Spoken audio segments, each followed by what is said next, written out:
Lectures लूंगा और हम लोग स्पेसिफिकली एमपीपीएससी मेंस के हिसाब से प्रिपेयर करेंगे। और जो सबसे पहली चीज़ और जो सबसे ज़रूरी चीज़ है ज्योग्राफी के लिए, वो ये है कि आपको सबसे पहले कॉन्सेप्ट समझना होगा।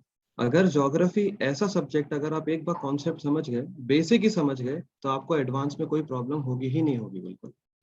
दूसरी चीज ये है कि सबसे इंपॉर्टेंट जो चीज आपके पास होनी चाहिए वो आपका होना चाहिए सिलेबस। सिलेबस क्यों होना चाहिए? क्योंकि अभी रिसेंटली पैटर्न भी चेंज हुआ है। उसी के साथ साथ जो है थोड़ी सी हमें अप्रोच भी चेंज करनी पड़ेगी। जो पुराने स्टूडेंट्स हैं उनके लिए भी थोड़ा सा उन्हें कहीं ना कहीं एडजस्ट करना ही पड़ेगा। जैसे कि अगर मैं आपको बता देता हूँ कि जो ज्योग्राफी हम पढ़ेंगे वो पेपर 1 पार्ट बी का सब्जेक्ट रहेगा। तो पेपर 1 पार्ट बी में ज्योग्राफी अगर आप सिलेबस आपके पास है, और अगर नहीं है तो जरूर अपने पास रखिएगा। उसके तहत आप देखेंगे कि सबसे जो चीजें हैं उसको हम देखें तो ज्योग्राफी को 3 हिस्सों में हम बांट के आराम से पढ़ सकते हैं। ठीक है, जिसमें सबसे जरूरी जो है और जो सबसे इंपॉर्टेंट पॉइंट निकल के आता है वो होता है आपका फिजिकल ज्योग्राफी का। फिजिकल ज्योग्राफी जो है उसमें हम बेसिकली पढ़ेंगे फिजिकल फीचर्स पूरे इंडिया के, पूरे वर्ल्ड के।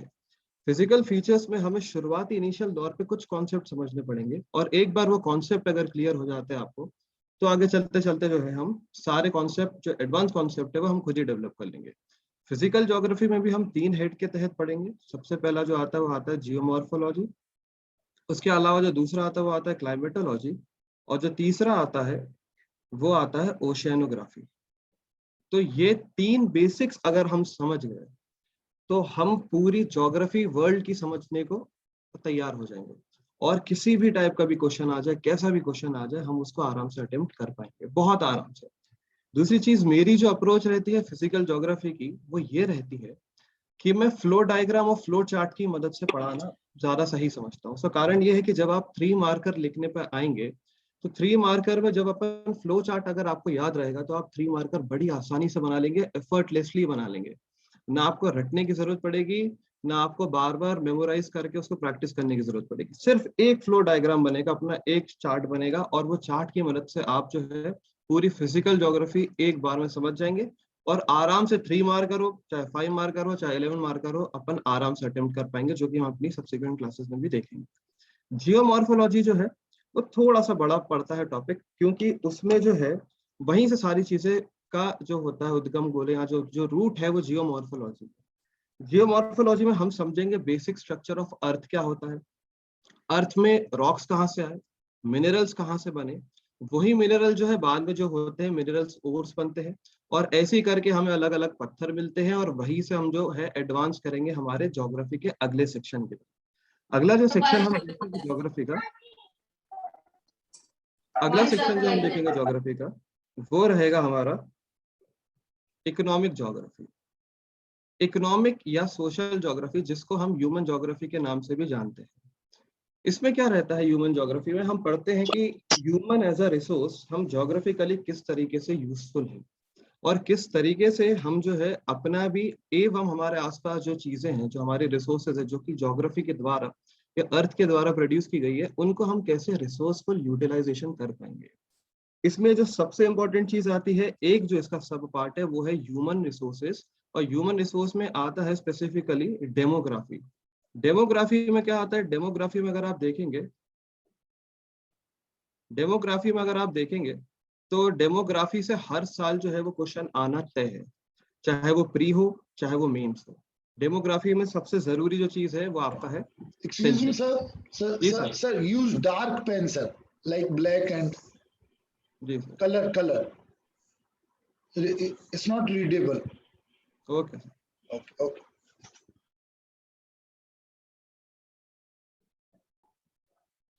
तो ह्यूमन ज्योग्राफी में सेंसस सबसे इंपॉर्टेंट आ जाएगा, और सेंसस से हम ये समझ पाएंगे कि हम ह्यूमन रिसोर्सेज का यूटिलाइजेशन कैसे कर पाएंगे। इकोनॉमिक ज्योग्राफी, और जो फाइनल आता है वो हमारा आता है फिजियोग्राफी। फिजियोग्राफी मतलब कौन सी चीज कहाँ पर लोकेटेड है। और इससे भी अगर आप देखेंगे तो प्रीलिम्स में और मेंस में क्वेश्चन आना पक्का ही रहता है, हर साल आने ही आना है। अब मजेदार बात अपनी ये रहेगी कि हम फिजिकल ज्योग्राफी को लिंक करेंगे ह्यूमन ज्योग्राफी से और इकोनॉमिक ज्योग्राफी से, और यहीं से आपका फिजियोग्राफी वाला जो पार्ट है हम वो यहीं से कवर करते हुए चलेंगे। फॉर इंस्टेंस मैं आपको बताता हूँ, अगर आपके पास सिलेबस है और अगर आपने सिलेबस देखा होगा तो पेपर 1 पार्ट बी में सबसे पहले जो आप देखेंगे वो यही है कि physical features of the region या ऑफ द वर्ल्ड। तो उसमें अपन देखेंगे माउंटेन बिल्डिंग कैसे होता है, माउंटेन के अलग अलग टाइप्स क्या होते हैं। अब जैसे हमें माउंटेन पता चल जाएगा तो हमें ये श्योर है कि हम माउंटेन को एज अ रिसोर्स कैसे यूज करेंगे, क्योंकि अगर आप देखेंगे ज्यादातर जो चीजें हैं, ज्यादातर जो मिनरल्स है, हमें वो माउंटेन या माउंटेन हेड के पास जरूर जरूर मिलते हैं। तो वो यहाँ से आपका इकोनॉमिक ज्योग्राफी यहीं से कनेक्ट हो जाएगी। अगर हमें एक बार समझ में आ जाए कि टाइप्स ऑफ रॉक क्या होते हैं, जो कि हमारा कहाँ पे फिजिकल ज्योग्राफी में जियोमॉर्फोलॉजी में हम देखेंगे कि कैसे तरीके से इग्नियस रॉक्स होते हैं, कैसे सेडिमेंट्री रॉक्स होते हैं, कैसे मेटामॉर्फिक रॉक होते हैं। तो अगर हमें ये समझ में आ जाए कि सेडिमेंट्री रॉक है क्या, बनता कहाँ पर है, और उसकी लोकेशन पता चल जाए, लोकेशन मतलब फिजियोग्राफी। एग्जाम्पल, बेसिक एग्जाम्पल में लेता हूँ, बॉम्बे हाई। बॉम्बे हाई क्या है? बॉम्बे हाई जो है वो इंडिया का ऑयल जो है वहां पर एक्सट्रैक्ट किया जाता है, वहां से इंडिया में सबसे ज्यादा ऑयल जो है वहीं से एक्सट्रैक्ट किया जाता है। तो ये हमारा कौन सा सब्जेक्ट में आ गया? ये हमारा इकोनॉमिक ज्योग्राफी में आ गया। पर बात यहीं तक नहीं लिमिटेड है, हमारी इकोनॉमिक ज्योग्राफी में जो ऑयल मिल रहा है हमें फॉर अवर इकोनॉमिक रिसोर्सेज जिसको हम यूटिलाइज कर रहे हैं, वो आया हमारे फिजिकल ज्योग्राफी के कॉन्सेप्ट से ही है। क्योंकि वो सेडिमेंट्री रॉक स्ट्रेटा है, जहाँ पे पेट्रो, या पेट्रो का मतलब ही होता है फ्रॉम द रॉक, ओलियम मतलब ऑयल, रॉक से निकला हुआ ऑयल। तो कौन सा रॉक? Sedimentary rock. क्या आ गया अपना? जियोमॉर्फोलॉजी। अब वहां पे ये एक्चुअल में है कहाँ पे? तो हमें मालूम है अरेबियन सी में है, नॉर्थ वेस्ट है मुंबई से 65 किलोमीटर की दूरी पर। ये क्या हो गया? फिजियोग्राफी। इन शॉर्ट फिजियोग्राफी मतलब हो गई लोकेशन, जो कि हम साथ साथ करते ही जाएंगे जब हम फिजिकल ज्योग्राफी को कॉन्सेप्ट को समझेंगे। जैसे मैंने माउंटेन्स का आपको एग्जांपल दिया ही था, जैसे कि माउंटेन में माउंट एवरेस्ट कहाँ पर है, अपैलेशियंस कहाँ पर है, एल्प्स कहाँ पर है, कॉकेशियन माउंटेन्स कहाँ पर है, तो ये है कहाँ पे इज एक्चुअली फिजियोग्राफी।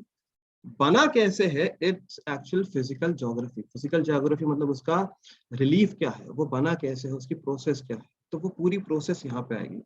और इसका यूटिलाइजेशन कैसे होगा, वो हमको इकोनॉमिक या ह्यूमन ज्योग्राफी में से होगा।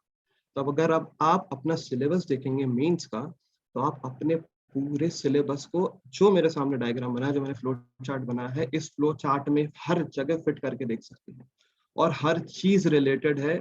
इतना आसान हो जाएगा अपने लिए करना और अपने लिए आंसर राइटिंग करना कि आपको एफर्टलेस चीजें हो जाएंगी, रटने की जरूरत ही नहीं पड़ेगी। क्योंकि एक बार हम अपना बेसिक कॉन्सेप्ट फिजिकल ज्योग्राफी का समझ जाए, तो हम उसको इकोनॉमिक ज्योग्राफी में अपने आप यूज कर पाएंगे, और वो फिजियोग्राफी में तो अपने आप आ ही जाएगा। ठीक है, तो फिजिकल ज्योग्राफी में सबसे पहले मैं आपको थोड़ा थोड़ा इंट्रोडक्शन दे देता हूँ। जियोमॉर्फोलॉजी क्या होती है, क्लाइमेटोलॉजी क्या होती है, और ओशियानोग्राफी क्या होती है। ठीक है, जैसे कि जियो मतलब होता है अर्थ, जियोमॉर्फोलॉजी में। मॉर्फ का मतलब होता है चेंजेस होना, मॉर्फ का मतलब होता है किसी भी टाइप का चेंजेस होना। और लॉजी जो शब्द होता है, it comes from the Latin word logos. Logos का मतलब होता है स्टडी करना है, लॉजिक। तो अर्थ में जिस भी प्रकार के चेंज हो रहे हैं, मॉर्फिज्म मतलब होता है चेंज होना, डायनामिज्म, और उसकी स्टडी करता है, that is geomorphology. For instance, अगर आपको पता हो कि जो हमारी अर्थ जो थी, जब बहुत सालों पहले, बिलियंस ऑफ ईयर्स पहले जब बनी थी, तो वहां पर कोई सॉलिड स्टेट नहीं था, मतलब सब चीज मैग्मा में थी। धीमे धीमे जो है वो क्रस्ट जो है वहां पर जमना चालू हुआ था, और जैसे जैसे क्रस्ट चालू जमना चालू हुआ, उस पर जो है लेयर्स बनना चालू हुई। जैसे जैसे लेयर्स बनती गई बनती गई बनती गई, हमें अलग अलग रिलीफ फीचर मिले। वो रिलीफ फीचर जब डिनंडेट हुए या इरोड हुए किन्हीं भी कारणों से, तो जैसे ही वो इरोड होके कहीं और जाके जमा होंगे, तो वो आपका बनेगी उस जगह की सॉइल। देखिएगा, कनेक्टिविटी समझिएगा, बहुत इजी पड़ेगा। समझिए, जहां पर भी कहीं पे एक रिलीफ का डिनंडेशन होगा, वहां से चीजें उसकी उड़ेंगी या उठेंगी और कहीं जाके अक्यूमुलेट होंगी। जहां वो अक्यूमुलेट होंगी, वहां उस रीजन की वो बनेगी सॉइल। अब ये सॉइल में होंगे आपके बहुत सारे टाइप के मिनरल्स, क्योंकि रॉक से ही बना है, रॉक में भी फीचर होंगे। और बेसिक हमारे जो रॉक्स होते हैं, उनमें लगभग लगभग पीरियोडिक टेबल के कुछ रेडियो एक्टिव एलिमेंट्स छोड़ दिए जाए, तो लगभग लगभग सारे ही एलिमेंट अलग अलग प्रोपोर्शंस में मिलते ही मिलते हैं। अब इनका अलग अलग जगह कॉन्सेंट्रेशन होगा, तो जहां जहां इनका कॉन्सेंट्रेशन होगा, वहां पे हमें मिनरल्स और ओर्स हमें मिलेंगे। अब जैसे हमें मिनरल्स और ओर्स जहां मिलेंगे, वहां पर हम क्या कर देंगे? उनको हम एक्सट्रैक्ट करना चालू कर देंगे। उनका एक्सट्रैक्शन करेंगे तो हमें वहां पर क्या मिल जाएगी? माइंस मिल जाएगी, माइंस मिल जाएगी। फॉर एग्जाम्पल डायमंड किम्बरलाइट पत्थर से आता है। कौन से? किम्बरलाइट पत्थर से आता है। तो किम्बरलाइट जो पत्थर है या जो होता है, वो जो स्टोन होता है, उसका एक्यूमुलेशन से क्या होता है, धीमे धीमे मेटामॉर्फिज्म होता है और डायमंड बनता है।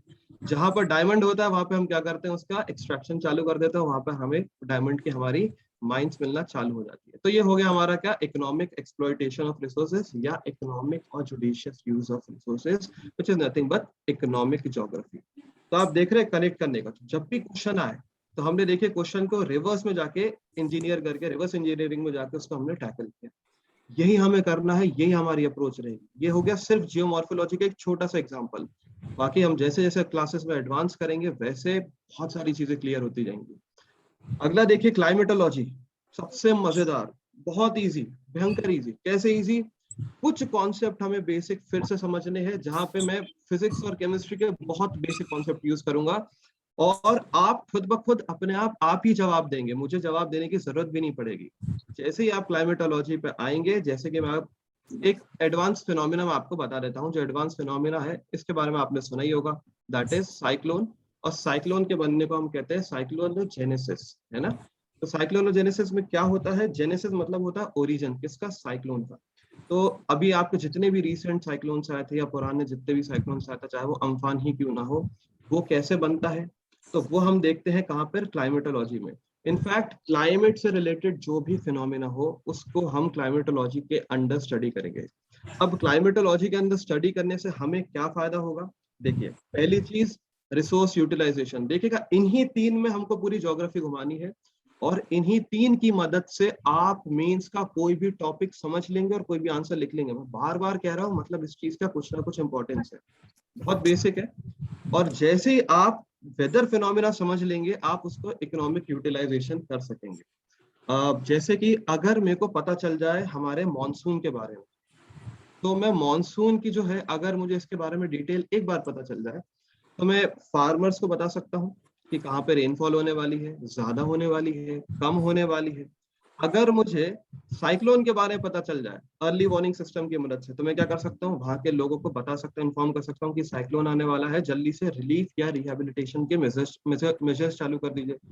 तो ये अपना क्या हो जाएगा, ये अपना डिजास्टर मैनेजमेंट का टॉपिक यहीं से जुड़ेगा। तो हर चीज कनेक्टेड है। ज्योग्राफी एक ऐसा सब्जेक्ट है जिसमें हर चीज कनेक्टेड है, हर चीज।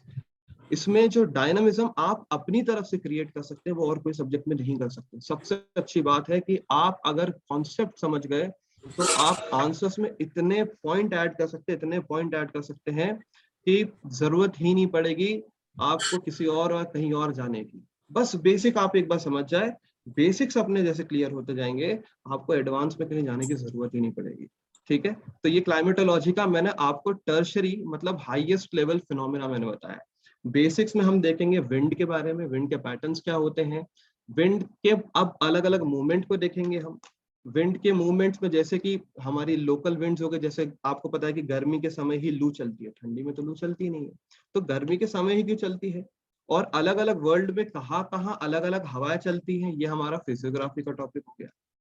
तो इस तरीके से हमारा क्लाइमेटोलॉजी, क्लाइमेटो मतलब क्लाइमेट से रिलेटेड, लॉजी मतलब वही लोगोस मतलब स्टडी। तो क्लाइमेटोलॉजी में हम ये समझ जाएंगे किस तरीके से फिनोमेना चलते हैं।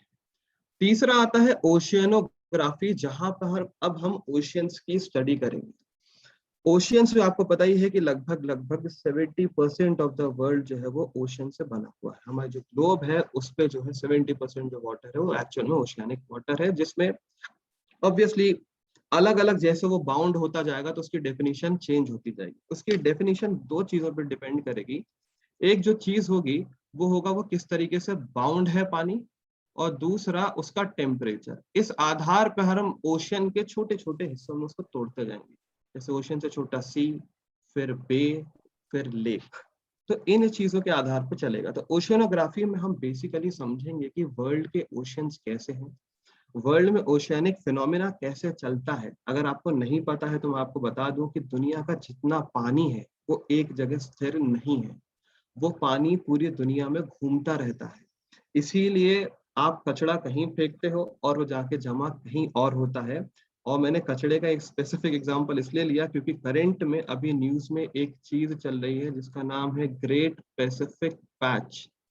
ये दुनिया का सबसे बड़ा जो है यहाँ पर डिपॉजिट है आपका कचड़े का, वेस्ट प्रोडक्ट्स का, जिसमें सारे टाइप के वेस्ट है, और ये हजारों किलोमीटर लंबा है, और ये नॉर्थ अटलांटिक से साउथ अटलांटिक ओशन तक फैला हुआ है। ये ऐसा क्यों होता है? ये क्लाइमेटोलॉजी का एक फिनोमिना है। बाकी क्लाइमेटोलॉजी में हम देखेंगे वाटर मूवमेंट होता कैसे है, वाटर मूवमेंट सपोर्ट कैसे होता है, किन किन रीजंस की वजह से ये वाटर का एक्चुअल में मूवमेंट होता है। This is all about oceanography. तो फिजिकल ज्योग्राफी में बस आप ये 3 चीज रखिएगा, याद रखिएगा। पहले अपन बेसिक से स्टार्ट करते हैं। जियोमॉर्फोलॉजी, जियोमॉर्फोलॉजी मतलब मेरी अर्थ कैसे बनी, मतलब चट्टान कैसे बनी, मतलब जमीन, लैंड। दूसरा क्लाइमेटोलॉजी, क्लाइमेटोलॉजी मतलब हमारा क्लाइमेट मतलब हवा, बेसिक अभी लोएस्ट लेवल पे। तीसरा ओशियनोग्राफी, ओशियनोग्राफी मतलब पानी। अब हम पढ़ते टाइम, चाहे हम इकोनॉमिक ज्योग्राफी पढ़े या हम फिजियोग्राफी पढ़े, हम मैपिंग करें, कुछ भी करें, आपको हमेशा ये 3 चीजें रिकॉल करनी है। अगर ये 3 चीज आप हर बार रिकॉल कर गए, मतलब जमीन, लैंड, जियोमॉर्फोलॉजी बना कैसे होगा। दूसरा ओशियनोग्राफी या क्लाइमेटोलॉजी ले लेते हैं, क्लाइमेटोलॉजी मतलब क्लाइमेटिक फिनोमिना वहां का कैसा होगा। तीसरा ओशियनोग्राफी मतलब वहां का पानी क्या होगा। इन 3 बेसिस पे अब आप अपना सिलेबस देखिए फिर से। अगर आपके पास सिलेबस है तो आप देख लेंगे। अच्छा, जिनके पास नहीं है, मैं आपको बता दूं, सिलेबस इज मस्ट।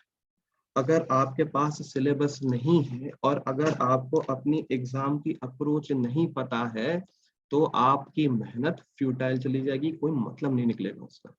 सबसे पहली चीज आपको दिमाग में रखना है, if you are preparing for MPPSC, अगर आप एमपीपीएससी मेंस की तैयारी कर रहे हैं, तो आपको ये चीज दिमाग में रखनी है हर हालत में, हर चीज पढ़ते हुए, कि 3 मार्कर इसमें से कैसे निकलेगा, 5 मार्कर इसमें से कैसे निकलेगा, और 11 मार्कर इसमें से कैसे निकलेगा, हर टॉपिक में से। अभी तो अपन जब टॉपिक वाइज पढ़ेंगे तो आप खुद ही बताओगे पढ़ के कि 3 मार्कर इसमें से क्या मिलेगा। और क्लासरूम में मैं पॉसिबल जो है आपको 3 मार्कर वो देता रहूंगा, 5 मार्कर और 11 मार्कर अपन प्रैक्टिस करते रहेंगे। और यकीन मानिए, एक बार आप बेसिक कॉन्सेप्ट और आप बेसिक सब्जेक्ट की डिटेल बस समझ जाए, बशर्ते उसके लिए आपके पास सिलेबस होना अनिवार्य है, बहुत बहुत जरूरी है। तो आप खुद ही पढ़ते पढ़ते मुझे बताएंगे कि सर इसमें 3 मार्कर पॉसिबल ये है, सर इसमें 5 मार्कर ये पॉसिबल है। बाकी 11 मार्कर की मैं आपको सब्सिक्वेंट क्लासेस में ट्रिक बता दूंगा, जिसमें मैं आपको अश्योर करता हूं कि मेंस में आपका क्वेश्चन फंसेगा ही फंसेगा, फंसता ही है, क्योंकि उसकी बहुत बेसिक सी एक चीज है। 100% फंसेगा, बिल्कुल आपको टेंशन नहीं लेनी है। इसमें मात्र जो 11 मार्कर है आपका 200 वर्ड्स का रहता है, वो बेसिकली आपका है ट्रिकी प्रैक्टिस और कुछ भी नहीं।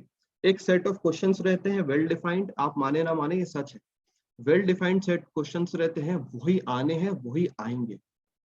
5 मार्कर और 3 मार्कर में जो है थोड़ा सा डायनामिज्म हो जाता है, जिसमें 3 मार्कर में बहुत होता है। और अगर आपने नया फॉर्मेट देखा होगा तो उसमें एमपीपीएससी ने साफ लिख दिया है कि जो 3 मार्कर होंगे वो आपको 10 वर्ड्स या 1 लाइन में अटेम्प्ट करने ही करने हैं।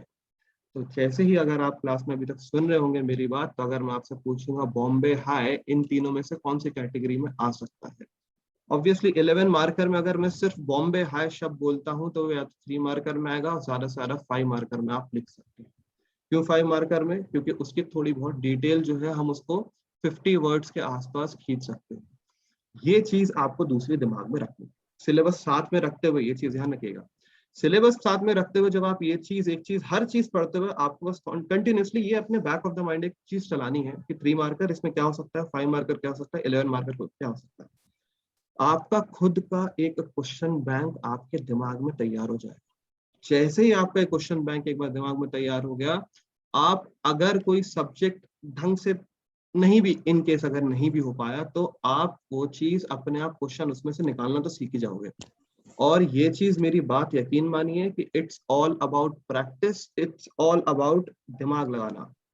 मेहनत से ज्यादा अगर आप ये कर गए तो फिर आपकी मेहनत भी आसान हो जाएगी, उसके बाद हमें प्रैक्टिस तो करनी करनी है कि नहीं। बहुत बेसिक सी चीज है। बस ये 2 चीजें आपको ज्योग्राफी में दिमाग में रखनी है कि मुझे कहाँ 3 मार्कर, 5 मार्कर और 11 मार्कर एक्सट्रैक्ट कर सकता हूँ या कर सकती हूँ। उसके अलावा जब भी मैं ज्योग्राफी पढ़ूं तो मेरे दिमाग में 3 सवाल है। क्या? पहला, जमीन, लैंड मतलब जियोमॉर्फोलॉजी, क्लाइमेट, क्लाइमेटोलॉजी, और ओशन, ओशनोग्राफी।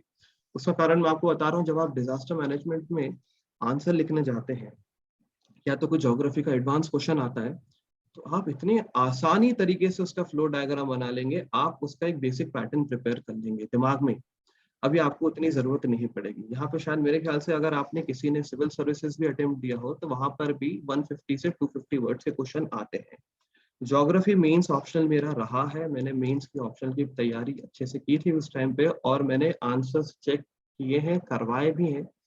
तो वहां पर जो है यूपीएससी में तक लोग जो होते हैं ज्योग्राफी में कॉन्सेप्ट समझाते समझाते सिर्फ जीएस में नहीं, ऑप्शनल में भी डायग्राम का सहारा लेते हैं। तो यहाँ पर एक और चीज आएगी अपने पास, वो है डायग्राम, और वो अपने आप आपके पास आती जाएगी, आपको एफर्ट लगाना नहीं पड़ेगा, सब चीज अपने आप आएगी। बस आपको थोड़ा सा दिमाग खोल के अपन को ये चीजें ध्यान रखनी है, और जहां पर आपने थोड़ा लॉजिकली और दिमाग खोल के चीज करी तो अपने आप आपकी ये सारी चीजें होती चली जाएंगी, आपको कोई दिक्कत नहीं होगी। तो ये हो गई हमारी फिजिकल ज्योग्राफी की बात, ठीक है, ये हमारा बेसिक रहेगा फिजिकल ज्योग्राफी का। अब हम थोड़ा सा आ जाते हैं फिजियोग्राफी के बारे में। फिजियोग्राफी में अगर आपने प्रीवियस ईयर भी क्वेश्चंस अगर देखे होंगे या सुना भी होगा, तो फिजियोग्राफी में अब जो मैंने अभी तक आपको बताया है उसके बेसिस पे जो है आपको अपने आप डिराइव कर सकते हैं कि 3 मार्कर में इसके आने की चांसेस ज्यादा होती है। फिजियोग्राफी का क्या मतलब होता है, कौन सी चीज कहाँ पर लोकेटेड है। फिजियोग्राफी प्री के लिए भी इम्पोर्टेंट है और साथ ही साथ मेंस के लिए भी इम्पोर्टेंट है। मेंस में ये आपका वैल्यू एड ऑन करेगा। वैल्यू एड ऑन कहाँ करेगा, 5 मार्कर में और 3 मार्कर में, या जहां आप डायग्राम बनाएंगे। जहां जहां आप डायग्राम बनाएंगे वहां पर आप जैसे लोकेशन डालेंगे या उसके रिलीफ फीचर डालेंगे, तो अपने आप एक आपको एक्स्ट्रा इंप्रेशन आपका अच्छा जाएगा, पॉसिबिलिटी है कि आपको एक्स्ट्रा नंबर मिल जाए। और आप साइकोलॉजिकली जो है ना एग्जाम जो चेक करता है उसको आप मजबूर करोगे नंबर देने को, क्योंकि जब 10 कॉपी चेक करता है ना इंसान, को एक अच्छी चीज दिखती है तो वहां ठहरता ही ठहरता है। ये साइकोलॉजिकल गेम्स है जो कि अपन अपनी सब्सिक्वेंट क्लासेस में देखेंगे, और मैं आपको कल परसों में इसके बारे में और अच्छे से समझाऊंगा और डिटेल में आपको इसके बारे में देता जाऊंगा। बस पहले हम थोड़ी सी आज की अंडरस्टैंडिंग और ले लें। फिजियोग्राफी में क्या करेंगे, लोकेशन, कौन कहाँ पर कैसा है। अब यहाँ पर आपके लिए जो चीज मस्ट है वो है एटलस। क्लासरूम में हम अपने यहाँ पर ऑनलाइन जो है, यहाँ पर मैं अपना मैप तो रखूंगा ही, मैपिंग में अपन शेयर करेंगे, साथ में करते जाएंगे, पर मैं ये जरूर चाहूंगा चूंकि आप घर पे रहेंगे, आपके पास थोड़ी लिबर्टी है, अभी घर पर हैं, तो आप अपने साथ मैप पे एक सेट अगर पॉसिबल हो तो रखिए, नहीं तो एटलस रखिए, एक ब्लैंक पेज रखिए और अपने हाथ से मैप बनाइए। मैं आपको मैपिंग का तरीका भी बता दूंगा, बहुत आसान पड़ेगा। और जैसे जैसे आप एक बार अपने हाथ से बनाएंगे तो आपको फिर से वही चीजें रटने की जरूरत नहीं पड़ेगी। मैं बार बार इस पॉइंट के एम्फसाइज इसलिए कर रहा हूँ क्योंकि ये सच है बहुत बड़ा। Geography is not about rote learning, सीधा सीधा रट्टा नॉलेज नहीं है, ना आपको उसमें ज्यादा कुछ ऐसा एफर्ट्स है।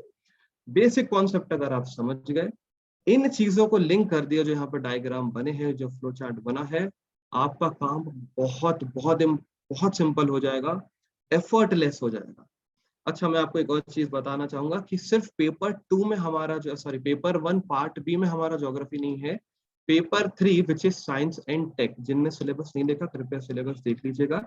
पेपर 3 साइंस एंड टेक में जो 10th टॉपिक है, वो आप जब खोल के देखेंगे तो एक्चुअल में फिजियोग्राफी जो है या तो फिजिकल ज्योग्राफी जो है उसका जियोमॉर्फोलॉजी वाला पार्ट है, बस थोड़ा बहुत फिजियोग्राफी है उसमें।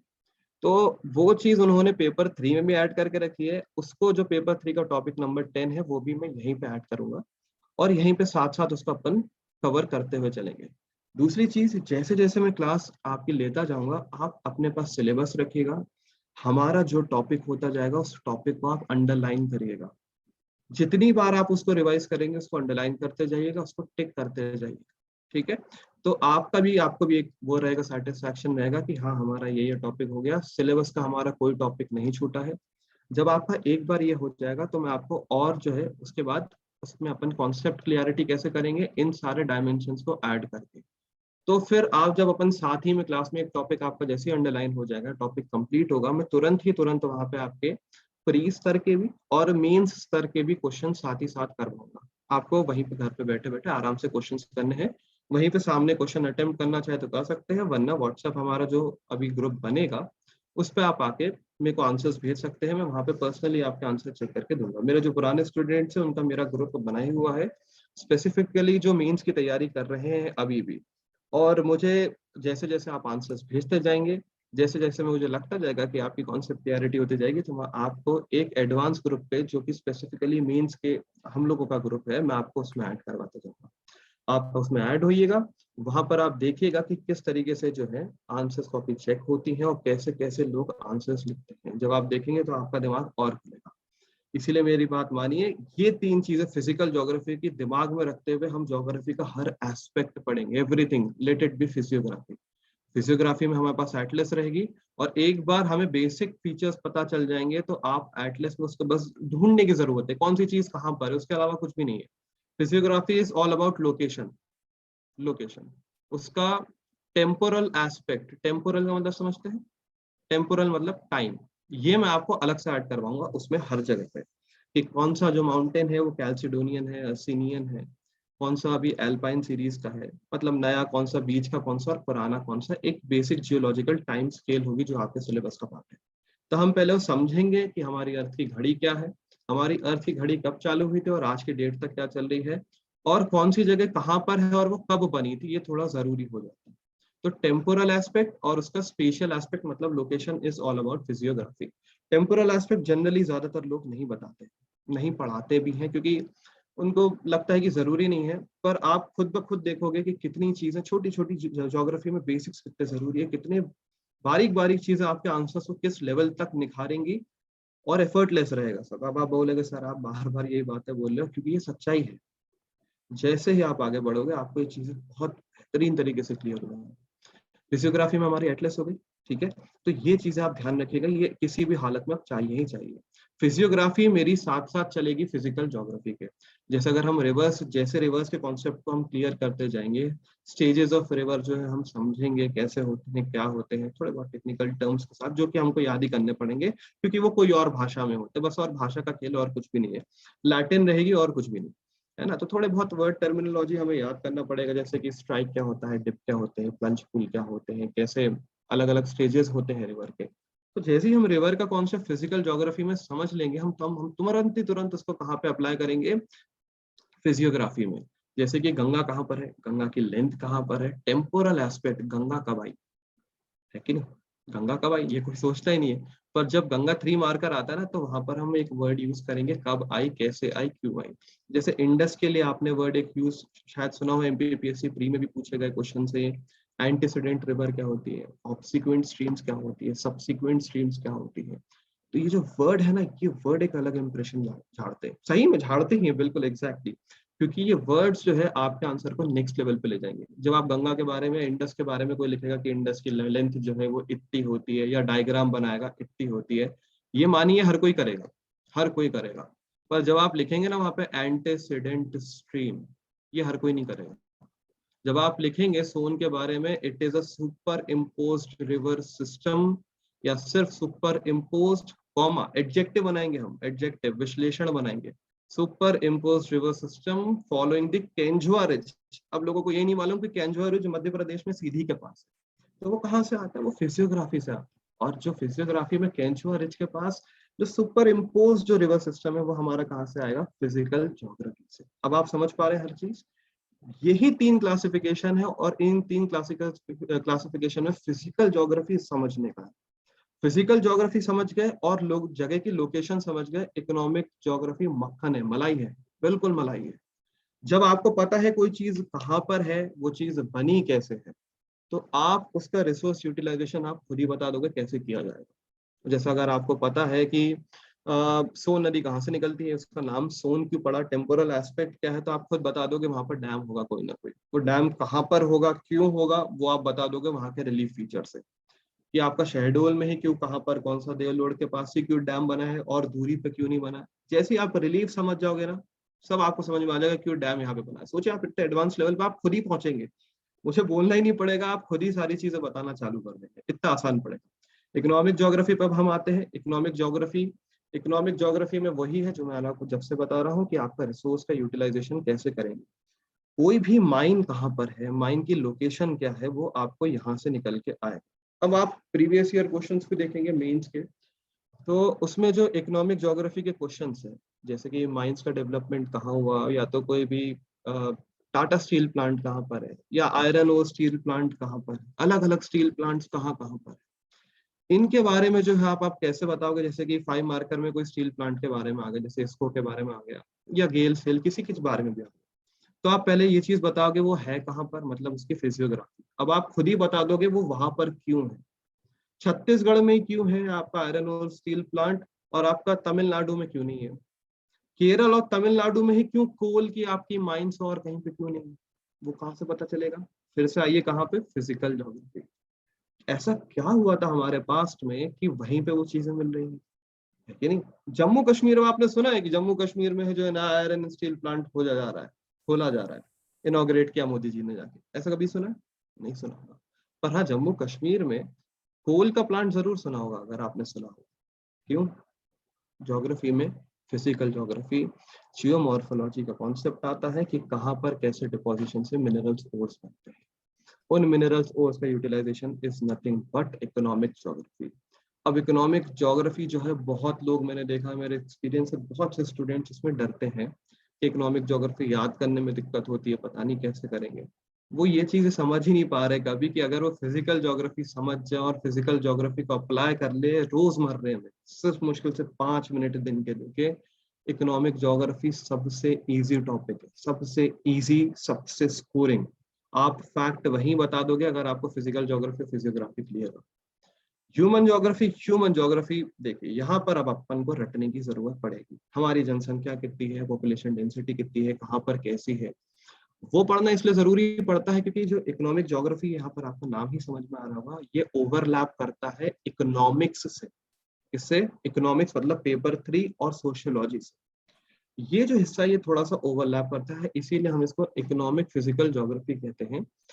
इकोनॉमिक फिजिकल ज्योग्राफी में हम क्या करेंगे, कुछ थोड़े बहुत कॉन्सेप्ट जो यहाँ पे इकोनॉमिक्स से हम अप्लाई करेंगे। स्पेसिफिक एक ही टॉपिक में, वो रहेगा अपना एग्रीकल्चर।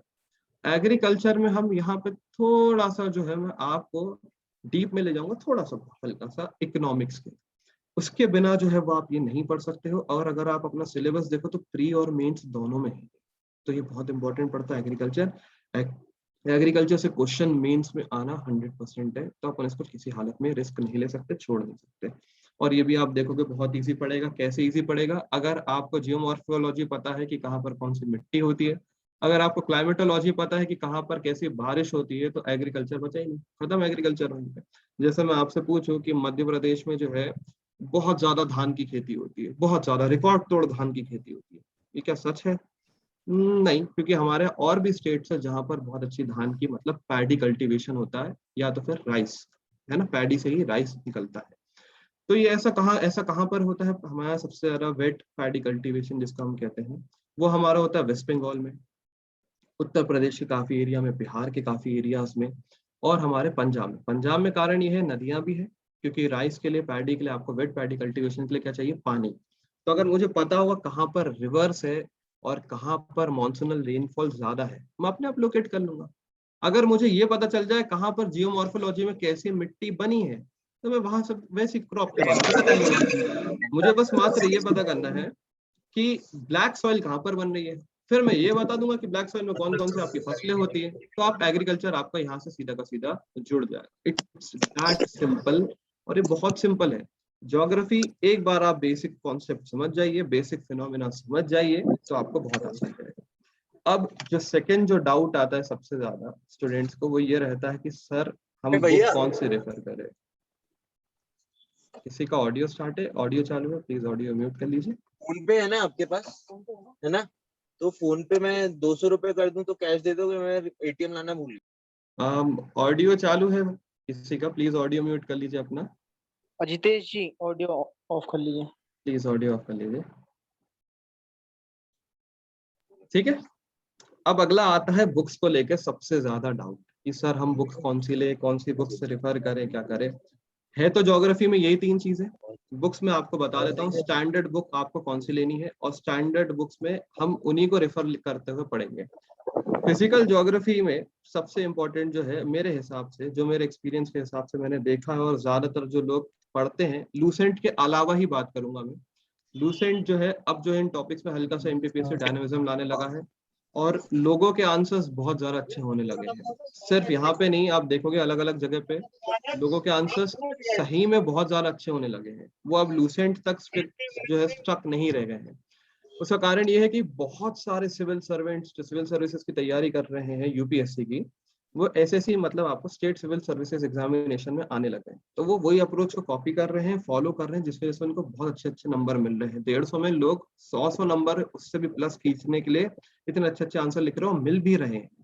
तो सबसे इम्पोर्टेंट जो बुक मेरे हिसाब से जो है, जो सबसे ज्यादा लोग रेफर करते हैं, जो हमें पढ़नी ही पढ़नी है, वो है महेश कुमार बर्णवाल।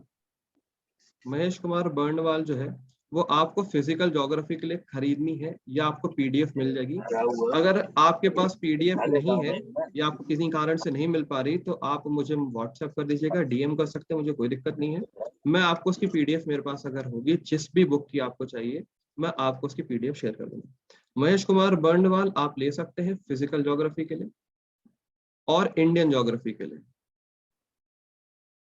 अब मैं आपको ये एक चीज दिखा देता हूं कि जितने क्वेश्चंस पास्ट में टफ पूछे गए हैं प्री में, जो कि 90% स्टूडेंट्स नहीं बना पाए ज्योग्राफी में, वो आपको महेश कुमार बर्णवाल में एज इट इज मिल जाएंगे, एज इट इज मिलेंगे। और अपनी क्लास में तो चलेगा ही चलेगा, तो कोई डाउट ही नहीं उसमें। दूसरी, इंडियन के लिए और फिजिकल के लिए महेश कुमार बर्णवाल हो गई। इसके अलावा फिजिकल ज्योग्राफी में अगली रामबाण बुक जो है, वो है जीसी लियोंग। मैं आपको पर्सनल गारंटी दे सकता हूं, इसमें से क्वेश्चन प्री में फंसेगा। पर्सनल गारंटी दे रहा हूं मैं आपको, प्री में क्वेश्चन फंसेगा, मतलब फंसेगा जीसी लियोंग से 100%। प्री छोड़िए, मेंस में फंसेगा, गारंटी। गोचेंग लियोंग है, आईसीएससी बोर्ड की 11th क्लास की बुक है, ये आप जरूर परचेज कर लीजिएगा, इसमें कंजूसी मत करिएगा। बर्णवाल आप भले पीडीएफ से काम चला लीजिएगा, GC Leong is must book, बहुत ज्यादा इंपॉर्टेंट है। और अगर किसी के पास नहीं है तो इसकी पीडीएफ मिलना थोड़ा सा मुश्किल हो जाता है, क्योंकि आईसीएससी बोर्ड की किताब, आईसीएससी बोर्ड में उम्मीद करता हूँ आपने सुना होगा, एमपीपीएससी, सीबीएसई और आईसीएससी बोर्ड। तो जीसी लियोंग जरूरी है। और अगर किन्हीं कारण से आप जीसी लियोंग नहीं ले पा रहे हैं, तो आपको फिजिकल ज्योग्राफी नाम की एक एनसीईआरटी आती है। कौन सी क्लास की है? 11th क्लास की एनसीईआरटी है फिजिकल ज्योग्राफी, ये मस्ट परचेज है। इन दोनों में से कोई एक परचेज आपको करना जरूरी है। एक बार आप खरीदिए, मैं आपको क्लास में सामने प्रीवियस ईयर पेपर उठा के दिखा दूंगा कि क्या as it is word to word फंसा है, एज इट इज, बिल्कुल झूठ नहीं बोल रहा। मैं आपको क्लास में कल या परसों आप जब बोलो, मैं आपको क्लास में प्रूव करके दिखाऊंगा कि ये सारी चीजें यहाँ से उठ के फंस रही हैं। देखिए, हमारा मेन टारगेट आखिरकार क्या है? एग्जाम क्लियर करना मेन हमारे टारगेट है। तो जितनी स्मार्ट और एफिशिएंट स्टडी हमारी होगी, उतना हमें फायदा है। जहां पर रट्टेबाजी की जरूरत है, मैं आपको वहां पर रटवाऊंगा। जहां पे कॉन्सेप्ट समझ लेने की जरूरत है, हम वहां एब्सोल्यूट कॉन्सेप्ट पे काम करेंगे। उसके बाद मैं थोड़ा सा आपके ऊपर छोड़ूंगा, वहां पर मुश्किल से 5 से 10 मिनट के लिए, जहां पर आप खुद ही खुद बता दोगे सारी चीजें कि यहाँ पर सर ये चीज आनी चाहिए, ये चीज ऐड ऑन होनी चाहिए।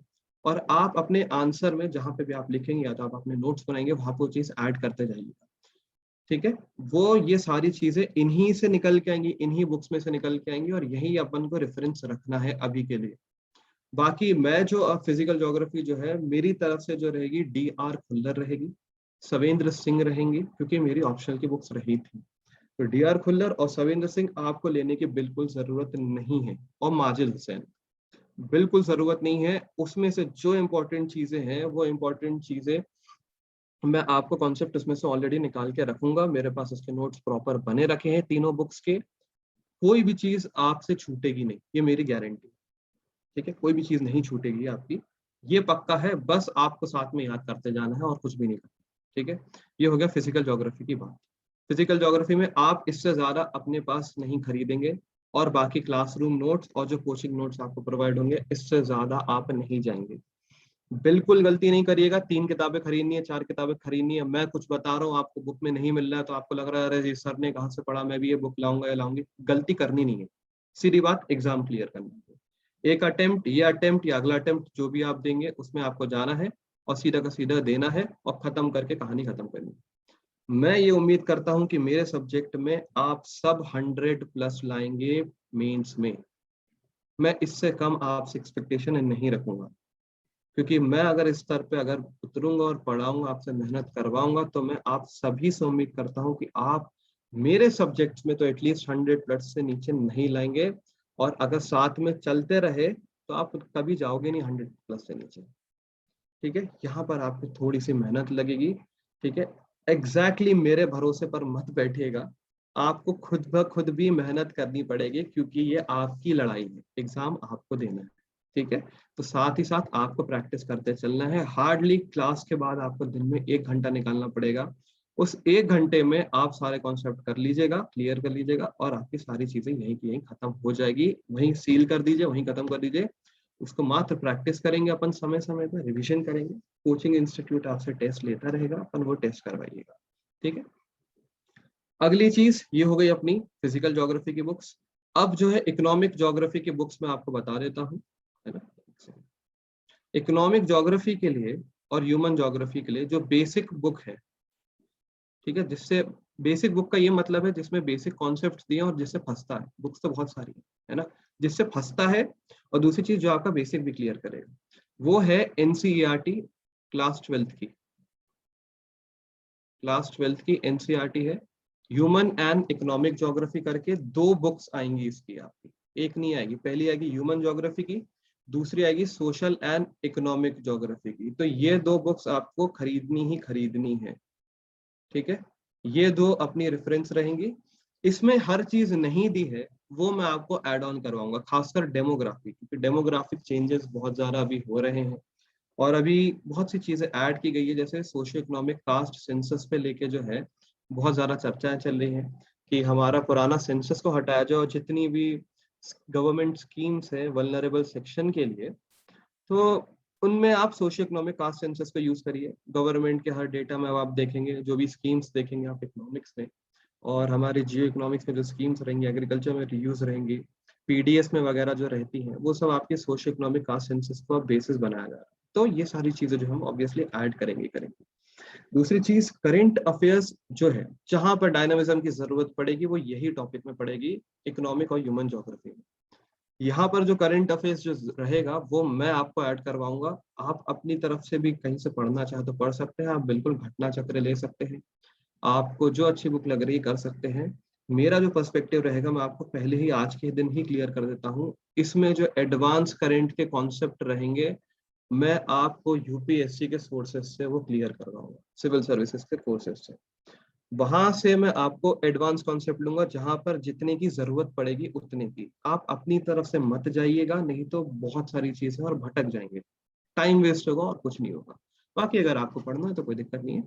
दूसरा यहाँ पर जो है, मैं घटना चक्र, जो कि सबसे मस्त बुक है अभी के लिए एमपीपीएससी में करंट अफेयर्स के हिसाब से, घटना चक्र और प्रतियोगिता दर्पण, ठीक है, इन 2 से मैं ही करंट अफेयर्स आपको निकाल के दूंगा। बाकी आपको तो ये बुक्स लेनी ही लेनी है। अगर आपके पास पीडीएफ फॉर्म में तो पीडीएफ में ले लीजिएगा, नहीं है तो मुझे बता दीजिएगा। मेरे पास करंट एडिशन अभी लॉकडाउन के पहले मैंने रख लिए थे सारे। तो जो टॉपिक आपको चाहिएगा तो मैं आप डीएम कर सकते हैं मेरे को, मैं आपका भी मोबाइल नंबर और अपने मेल आईडी दे देता हूँ। तो आप उसमें जो है आराम से सारी चीजें आपको मिल जाएगी। ठीक है, तो इकोनॉमिक ज्योग्राफी के लिए हमारे लिए सबसे 2 इंपॉर्टेंट बुक्स हो गई एनसीईआरटी की क्लास 12, ह्यूमन ज्योग्राफी और social and economic geography, 2 set ही आता है ये क्लास 12। फिजियोग्राफी के लिए आपके पास एक एटलस होना जरूरी है, चाहे तो वो ओरिएंट ब्लैक स्वान की एटलस हो सकती है, या तो फिर आपको जो अच्छी लग रही है एटलस आपकी ऑक्सफोर्ड की जो सबसे ज्यादा यूज की जाती है। दोनों में से आपको जो अच्छी लगती है वो कर सकते हैं। बहरहाल जो है, बाकी यहाँ पर जो है मैं, हम लोग कोशिश करेंगे, और करेंगे क्या, करना ही पड़ेगा कि हम लोग यहाँ पे मैप रख के आपको साथ ही साथ क्लास में ही अपन लाइव डिस्कशंस में क्या करेंगे, मैपिंग चालू करेंगे। और अगर आपको लगता है, किसी को कोई डाउट लगता है, तो अलग से भी मैं उसको एंटरटेन करने में हमें कोई दिक्कत नहीं रहेगी। अलग से कोई चीज़ की लोकेशन नहीं मिल रही है, उसके बारे में आपको जानना है, तो वो भी हम एंटरटेन करेंगे, कोई भी दिक्कत नहीं होगी। ठीक है, तो जितने भी लोग यहाँ पर अभी एडेड हैं वो ये चीज़ों का ध्यान रखेगा। भले ही आप इस साल दें या अगले साल दें, या आप सिविल सर्विसेज की भी क्यों ना तैयारी कर रहे हो, ज्योग्राफी का ये आयाम आप बिल्कुल दिमाग में रखिएगा। ठीक है, ये आपका एमपीपीएससी में भी काम आएगा, और यही अगर आप रखोगे तो आपका सिविल सर्विसेज में भी उतनी ही मदद करेगा। ठीक है, सिविल सर्विसेज में पेपर 1 में अगर आप देखोगे तो आपको बहुत छोटा सा दिखेगा, पर वो है बहुत डेप्थ, और वो डेप्थ सारी यहीं जाके ही खुलेगी। ठीक है, फिजिकल ज्योग्राफी में जियोमॉर्फोलॉजी, क्लाइमेटोलॉजी, ओशियनोग्राफी, फिर हमारा इकोनॉमिक ज्योग्राफी में socio economic geography and human geography, और फाइनली हमारा आता है फिजियोग्राफी। फिजियोग्राफी मतलब हमारा स्पेशियल और टेम्पोरल एस्पेक्ट की चीजें कहाँ पर हैं और कैसे हैं। ठीक है, तो ये हमारा बेसिक है। तो अब इसी को हम दिमाग में रखते हुए हमारे लेक्चर स्टार्ट करेंगे, इसी को दिमाग में रखते हुए हम सारी चीजें जो है अलाइन करते हुए चलेंगे, और यही आपको भी दिमाग में रखना है। दूसरी चीज, अगर आप बैच ज्वाइन करते हैं या नहीं भी करते हैं, कोई ऐसी दिक्कत नहीं है, पर आप जरूर जो है एक चीज याद रखिएगा कि जहां भी आप पढ़ें, चाहे किसी से भी पढ़ें, आपको एक चीज ध्यान रखनी है, वो है सिलेबस। अगर आपके पास सिलेबस नहीं है तो आपकी कहानी अधूरी है। वो एक तरीके से फ्यूटाइल अटेम्प्ट, मैंने जैसे आपसे कहा कि आपकी मेहनत समय टाइम पास होगा और कुछ भी नहीं होगा। तो आपके लिए सिलेबस जरूरी है, क्योंकि क्या है कि सिलेबस अगर आपके पास है तो आपने देखा होगा तो सिलेबस में आपके 1, 2, 3, 4 और 5 सेक्शंस में टॉपिक को डिवाइड करके रखा है। मैं एक अलग से 10th जो आपको पढ़ाऊंगा वो आपका पेपर 3 में है ना, ये ध्यान रखिएगा। तो अगर आपके ये जो 3 है 5 सेक्शंस में डिवाइड करके रखा है और बहुत रैंडम सा डिवाइड करके रखा, पर हमें क्या करना, हमें तो भाई क्वेश्चन अटेम्प्ट करना, नंबर लाने, बात खत्म। बाकी एमपीपीएससी को जैसा देना है, जो देना है, हमारा काम है लिख के दे देना, बात खत्म। ठीक है। अब उस पर हम बहस करें कि कुछ भी बना के रखा है या उसकी आलोचना करें तो उसमें समय बर्बाद है। तो जैसे आपने देखा होगा कि आपके पास 5 टॉपिक्स होंगे। 5 टॉपिक्स बहुत रैंडम है। ठीक है। उन रैंडमनेस में कॉन्सेप्ट जुड़े हुए हैं, तो वो जो कॉन्सेप्ट जुड़े हुए हैं मैं आपको वहीं पे वही अंडरलाइन करवाता जाऊंगा। ठीक है। जैसे हमारा साइक्लोन हो गया तो वही अंडरलाइन करवाऊंगा। अब जैसे उन्होंने मेजर इवेंट्स साथ में लिख के दे दिए, साइक्लोन, वॉल्केनो, अर्थक्वेक्स, पर मैं उनको ऐसे नहीं पढ़ाऊंगा। साइक्लोन मैं आपको पढ़ाऊंगा क्लाइमेटोलॉजी में और करंट अफेयर्स में। वल्केनिज्म मतलब वॉल्केनो का एरप्शन वगैरह और अर्थक्वेक जो है वो मैं आपको पढ़ाऊंगा जियोमॉर्फोलॉजी में। जियोमॉर्फोलॉजी में ही हम उस कॉन्सेप्ट को ही पढ़ेंगे, क्योंकि वो कॉन्सेप्ट वहीं आएगा और उसी की वजह से आपके अलग अलग टाइप के रॉक्स बनेंगे। अब एक बार मेरे साथ बस आखिरी बार दोहरा दीजिए, जहां रॉक्स बनेंगे वहां पर सॉइल बनेगी, वहां पर मिनरल्स और ओर्स पाए जाएंगे, और वहां पर हमें क्या मिलेगी, माइन मिलेगी। माइन मतलब इकोनॉमिक ज्योग्राफी। ये क्यों जरूरी है, मैं बार बार कह रहा हूँ, ये आंसर जब आप एक बार लिखेंगे या सिर्फ फ्लो डायग्राम बना देंगे इस चीज का, तो सामने वाला समझ जाएगा कि भाई आपको बहुत नॉलेज है। क्योंकि आपका जो आंसर कॉपी है, it is a way of communication, ये चीज ध्यान रखिएगा। क्योंकि सामने वाले ने आपको देखा नहीं है, वो तो आपको जज करेगा कहीं ना कहीं आपकी कॉपी देख के, चीज ध्यान रखिएगा। वो आपको जज करेगा आपकी कॉपी देख के। मेरे एक रिलेटिव है, वो पीएससी में आंसर कॉपी चेक करने जाते हैं, उनके द्वारा बताई गई ये सारी बातें, मैं अपने मन से कुछ भी नहीं बता रहा हूँ। ठीक है। और अगर मुझे समय लगा, जो स्टूडेंट्स मेरे साथ पुराने भी जुड़े हैं, जो मेरे को आंसर लिख के देते थे, मैं उनसे भी आंसर वो चेक करवाया करता हूँ। जो मेरे पुराने स्टूडेंट्स होंगे, जो मेरे मेंस ग्रुप में जुड़े हुए हैं यूपीएससी में और एमपीपीएससी में खासकर, उनको पता है कि मैं जो आंसर्स हैं वो स्पेशली उनसे सर से चेक करवाता हूँ। जो मेरे फूफा जी हैं उनसे मैं चेक करवाता हूँ, और बड़े आसानी से कर भी देते हैं, उनको कोई दिक्कत नहीं है। उनको कई बार पीएससी में जाते हैं आंसर कॉपीज चेक करने। और उसी के साथ साथ जो हमारी टीम तो है ही साथ में लगी हुई है, और पर्सनली मैं भी आपके डाउट्स और जो है आंसर्स को एंटरटेन करता रहूंगा। ठीक है। मैं आपको मेरा कॉन्टैक्ट नंबर दे देता हूँ, आपको कभी भी फ्यूचर में जरूरत लगे तो आप मेरे को इस पे कॉन्टैक्ट कर सकते हैं। चाहे आप कोई भी हैं, मुझे कोई दिक्कत नहीं है। अगर आपको हेल्प चाहिए तो हमेशा ये मेरा कॉन्टैक्ट नंबर आपके पास, ये मेरा व्हाट्सएप पे भी अवेलेबल हूँ इससे, और टेलीग्राम पर भी अवेलेबल हूँ। तो आप जहाँ चाहे वहाँ पे मेरे को डीएम कर सकते हैं, और अभी ग्रुप बनाएंगे तो मैं आपको ग्रुप में ऐड कर लूंगा। ठीक है। कोई दिक्कत नहीं है, जितने लोग आज डेमो पे आए हैं मैं सबको ऐड कर लूंगा। इस पे जो है मैं अपने ज्योग्राफी के कई सारी चीजें, कई जो करंट में चीजें आती हैं उनको मैं शेयर करता हूँ। जो पुराने ग्रुप पे वो बच्चे जानते जानते हैं, जो जरूरी नोटिफिकेशंस होते हैं, जो चीजें होती हैं, सब्जेक्ट रिलेटेड होता है, वो यहाँ पे मैं करता ही करता हूँ।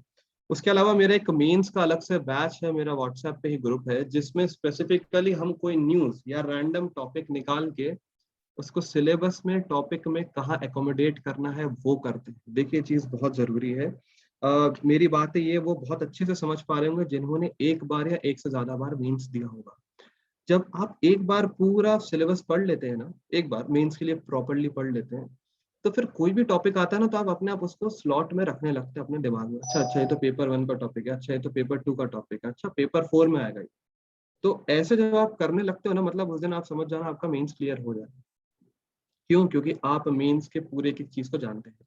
और कहानी कुछ भी नहीं है, कहानी ये पूरे सिलेबस की है। अगर आपके पास ये सिलेबस है, मेरे पीछे स्टिक है सिलेबस, अगर आपको दिख रहा है वीडियो में, तो मैं ऐसे सिलेबस अपना लगा के रखता था, ठीक है। इस साइड मेरा प्री का सिलेबस लगा है, इस साइड मेरा मेंस का सिलेबस लगा, ये मेरा लगा ही रहता है। मेरे यहाँ पे अलमारी पे मेरा यूपीएससी का सिलेबस चिपका रहता था। आप चाहे तो कर सकते हैं, नहीं करना चाहे तो कोई दिक्कत नहीं। नहीं तो आपके पास एक हार्ड कॉपी तो हमेशा होनी चाहिए सॉफ्ट कॉपी के अलावा। इस हार्ड कॉपी के ही मदद से आप पूरी चीजें करेंगे। अब आप एक और चीज देखिए, जैसे जैसे आपका मेंस के टॉपिक होते जाएंगे वैसे वैसे आपके प्री के टॉपिक्स होते जाएंगे। प्री का अगर आप सिलेबस उठाएंगे तो देखेंगे प्री का जो सिलेबस है वो कुछ भी नहीं है, मेंस के टॉपिक को उठा के एज इट इज रख दिया।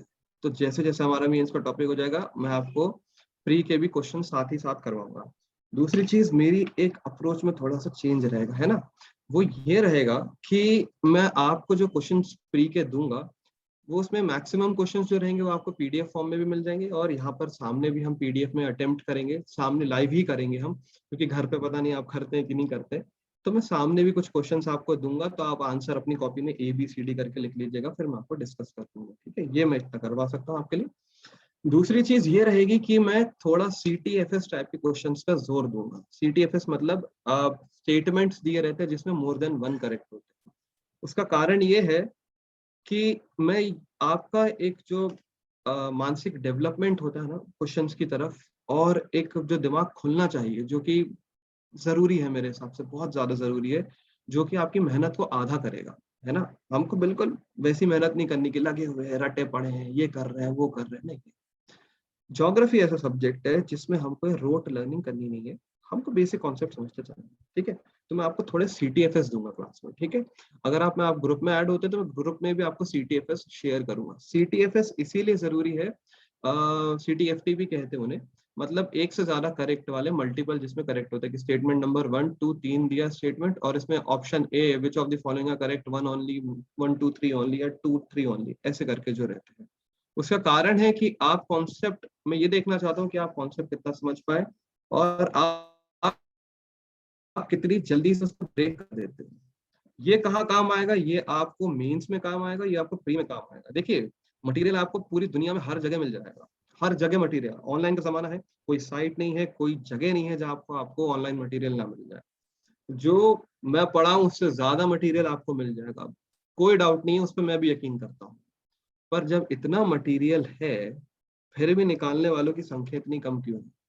और मैं ये चाहता हूं कि अगर आप मेरे साथ जुड़ रहे हैं किसी भी तरीके से, अगर आप मेरे साथ जुड़ रहे हैं, तो मैं चाहता हूं कि आप वो रोट लर्निंग का जो रूल है उसको थोड़ा सा बैरियर को अपन ज्योग्राफी के लिए बस तोड़ेंगे, ठीक है। कॉन्सेप्चुअलाइज जाएंगे, क्योंकि कॉन्सेप्चुअलाइजेशन जितना आपका अच्छा होगा, जितना अच्छा आपका विजुअलाइजेशन होगा, आपका आंसर उतना निखरेगा, और वो सब आपका अन सब कॉन्शियसली होगा, आपको पता ही नहीं चलेगा ये मैंने कब कर दिया, कैसे कर लिया मैंने, ठीक है। और ये होगा, यकीन रखिएगा, ये बिल्कुल होगा, ठीक है। तो ये बेसिक चीजें आप दिमाग में रखिएगा ज्योग्राफी की। ये बेसिक चीजें ही आप दिमाग में रख के अब आगे कभी भी पढ़िए लाइफ में। आप, मैं ये नहीं कह रहा कि मुझसे ही पढ़िए, आप कभी भी लाइफ में आगे पढ़िएगा, जिससे भी पढ़िए, खुद से पढ़िए, चाहे मुझसे पढ़िए, चाहे किसी और से पढ़िए, ये चीजें जरूर रखिएगा अपने पास। पहली चीज सिलेबस, जिससे आपको अकाउंटेबिलिटी अश्योर रहेगी, ठीक है, कि सर जो पढ़ा रहे हैं क्या वो डायरेक्शन लेस तो नहीं हो रहा, या तो फिर सिर्फ दिखावे के लिए तो नहीं हो रहा। क्योंकि ऑनलाइन प्लेटफॉर्म्स और ऑनलाइन वीडियोस इतने सारे हैं, इतने सारे हैं, कि कंपटीशन में वो मुद्दे को भटका रहे हैं, कहीं ना कहीं मुद्दा भटक रहा है, ये मेरा बात मानिए। और जो पुराने सरी से चीजें चल रही हैं और जिनमें जहां जरूरत है नएपन की, वो स्टूडेंट्स जो हैं वो बहुत अच्छा स्कोर कर रहे हैं। और अगर आपको यकीन नहीं होता तो आप चेतन सर से पूछ सकते हैं, वो तो ना जाने कितने आंसर्स चेक करते हैं पर डे। तो जो बेसिक चीज है ना, आप उसी पे रहिएगा, भटकिएगा नहीं बिल्कुल कभी भी लाइफ में। कोई भी सब्जेक्ट के लिए मैं आपसे कह रहा हूँ, सिर्फ अपने सब्जेक्ट के लिए नहीं कह रहा। सबसे पहली चीज सिलेबस अपने पास होनी चाहिए, ठीक है। कल से सिलेबस अपने पास होना ही होना चाहिए किसी भी हालत में, ठीक है। नहीं है तो PDF में आपको अवेलेबल करवा दूंगा, ये मेरा मोबाइल नंबर लिखा है, व्हाट्सएप पे भी हूँ मैं इसमें, और टेलीग्राम पे भी हूँ, आप चाहे तो इस पे कर सकते हैं। दूसरी चीज, आपका सिलेबस हार्ड कॉपी में होना चाहिए, हार्ड फॉर्मेट में होना चाहिए। अगर अभी पॉसिबल नहीं हो पाता तो प्लीज बाहर मत ही निकलिएगा, ठीक है। वैसे ही टाइम सही नहीं है तो बाहर नहीं निकलिएगा, अभी अपन सॉफ्ट कॉपी में काम चला लेंगे। जिनके पास हार्ड कॉपी है वो कृपया हार्ड कॉपी अपने पास रखिएगा, जैसे है मैं क्लास लेता हूँ, कोई भी XYZ व्यक्ति क्लास लेते हैं तो, ठीक है। तो आप सिलेबस रखिए, ये सारी चीजें रखिए, और ये ज्योग्राफी के 3 जो कॉन्सेप्ट्स हैं ये आप दिमाग में रखिएगा कि मुझे पूरी ज्योग्राफी को 3 में तोड़ के पढ़ना है, बात खत्म। Physical geography, human economic geography, physiography, बात खत्म। इससे ज्यादा मुझे ना कहीं और जाना है ना कुछ करना है। आप अब ये लेक्चर खत्म होगा, सिलेबस उठाइए, प्रीवियस ईयर क्वेश्चन उठाइए और देखिए हर चीज यहीं से फंसी, हर चीज यही रूट है, this is the root of everything, और इसी को लेके मैं आगे पढ़ूंगा। ठीक है, चलिए जो अब जो नेक्स्ट क्लास है वो अपन कल करते हैं। और उम्मीद करता हूँ कि आपको थोड़ा डेमो समझ में आया होगा, पसंद आया होगा।